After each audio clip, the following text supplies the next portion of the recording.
Hello YouTube, this is Johnny again, here to unpack this week's aphorism, which comes to us from probably my favorite philosopher in English, David Hume, from his Treatise of Human Nature.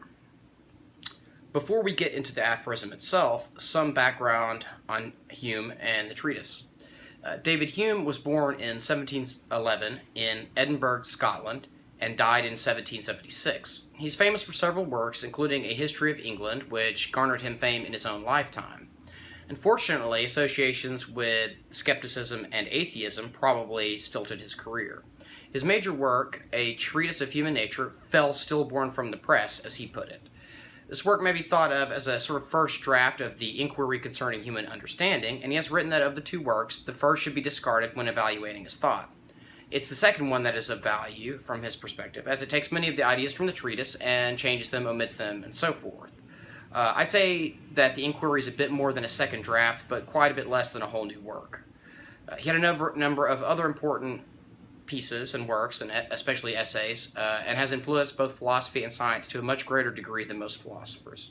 Arthur Schopenhauer once said of him that there is more to be learned from each page of David Hume than from the collected philosophical works of Hegel, Harbart, and Schleiermacher taken together. Before I get into the aphorism itself, I wanted to quote this short passage from the Inquiry Concerning Human Understanding, because it is emblematic of a theme which is found throughout both works, that ideas essentially come from experience as impressions upon the mind. Now, he notes that these impressions can be mixed in nigh infinite ways. This mixing can be properly termed imagination, so it's the workings of the mind. That mixing is how our imagination operates. He says, while the body is confined to one planet along which it creeps with pain and difficulty, the thought can in an instant transport us into the most distant regions of the universe, or even beyond the universe into the unbounded chaos, where nature is supposed to lie in total confusion. What never was seen or heard or may yet be conceived, not is anything beyond the power of thought, except what implies as absolute contradiction. Unquote. That is something like maybe trying to imagine a square circle or some such. So what he's saying here is that while our direct experience of the senses is so very limited, our ability to conceive, to bring forth new ideas, is practically infinite. This is important because in the Treatise of Human Nature, Hume expresses this thought, which is our aphorism of the week. Quote, nothing is more dangerous to reason than flights of the imagination, and nothing has been the occasion of more mistakes among philosophers. Unquote. Now, what I get out of this is that while we can mix our impressions into an infinite variety of ideas, we're taking an extra unjustified step to say that these ideas are necessarily true. There's no recourse away from imagination, since that's just how our minds work. In this sense, our experience and attendant reasoning about it comes to us as a kind of axiom. A bit before the aphorism, Hume writes, quote, experience is a principle which instructs me in the several conjunctions of objects for the past. Habit is another principle which determines me to expect the same for the future, and both of them conspiring to operate upon the imagination make me form certain ideas in a more intense and lively manner than others, which are not attended with the same advantages. Without this quality, by which the mind enlivens some ideas beyond others, which is seemingly so trivial and so little founded on reason, we could never assent to any argument, nor carry our view beyond those few objects which are present to our senses. Nay, even to these objects we could never attribute any existence, but what was dependent on the senses, and must comprehend them entirely in that succession of perceptions which constitutes our self or person. Nay, farther, even with relation to that succession, we could only admit of those perceptions which are immediately present to our consciousness, nor could those lively images with which the memory presents us be ever received as true pictures of past perceptions. The memory, senses, and understanding are, therefore, all of them, founded on the imagination or the vivacity of our ideas. Unquote. Lest this supposedly immense level of skepticism perturb my listeners here, it's important to note that even this does not warrant global total skepticism or nihilism, even though Hume has been unjustly accused of this. He goes on to write, quote, "A true skeptic will be diffident, or shy about, his philosophical doubts as well of his philosophical conviction, and will never refuse any innocent satisfaction which offers itself upon account of either of them," unquote. And in the paragraph that contains the aphorism I quoted about imagination and mistaken philosophers, he writes, quote, "This deficiency in our ideas is not indeed perceived in common life, nor are we sensible that in the most usual conjunctions of cause and effect we are as ignorant of the ultimate principle which binds them together as in the most unusual and extraordinary. But this proceeds merely from an illusion of the imagination, and the question is, how far we ought to yield to these illusions. This question is very difficult and reduces us to a very dangerous dilemma, whichever way we answer it. For if we assent to every trivial suggestion of the fancy, besides that these suggestions are often contrary to each other, they lead us into such errors, absurdities, and obscurities that we must at last become ashamed of our credulity. Nothing is more dangerous to reason than the flights of the imagination, and nothing has been the occasion of more mistakes among philosophers," unquote.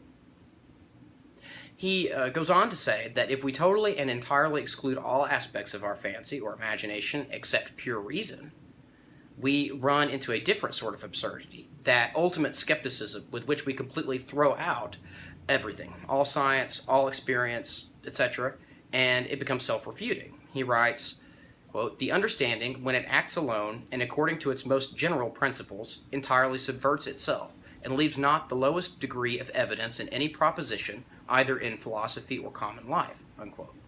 What I get out of this is that Hume is exhorting us to understand that our process of attaining knowledge, attaining our awareness of the world, can never be perfectly empirical or perfectly rational.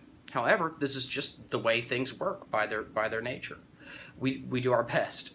So the way I see it, to become better imaginers, better thinkers, better people, we must be willing to operate under some principles which allow us to balance the demands of daily life, that is, our direct experiences of the world, and the natural operations of the mind, which force us to reason beyond what is directly available to our senses.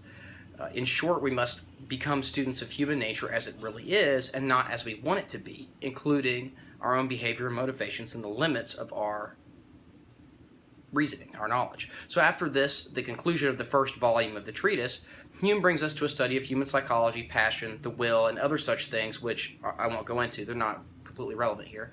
Essentially, I see Hume's work in the treatise and in the later and better Inquiry Concerning Human Understanding as a long meditation on the inescapability of axioms in the human mind.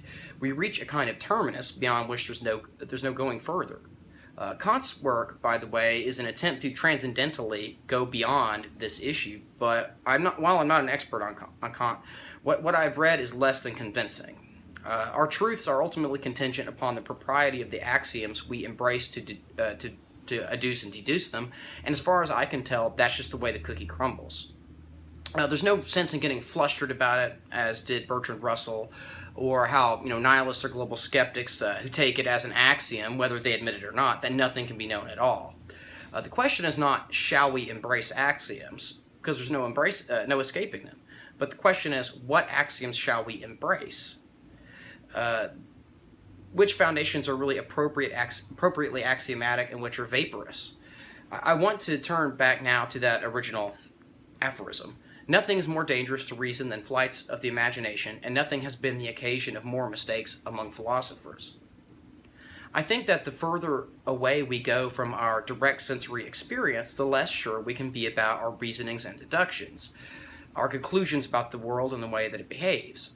The minuscule, such as atomic particles, subatomic particles, germs, whatever smaller than subatomic particles, all the way to very large heavenly bodies such as galaxies, black holes, dark matter, other cosmic things, or the immeasurable, such as the operations of our psychological impulses and the way emotions affect behavior, our way of conceptualizing things. These things strain our intellect and imaginations due to their sheer alienness from our day-to-day lives, or in the case of the psychological, how close and direct those experiences are for us. Our lives are made up of these impulses and behaviors, and we're often too close to them to assess their workings easily. It's why it's so hard for us to judge ourselves.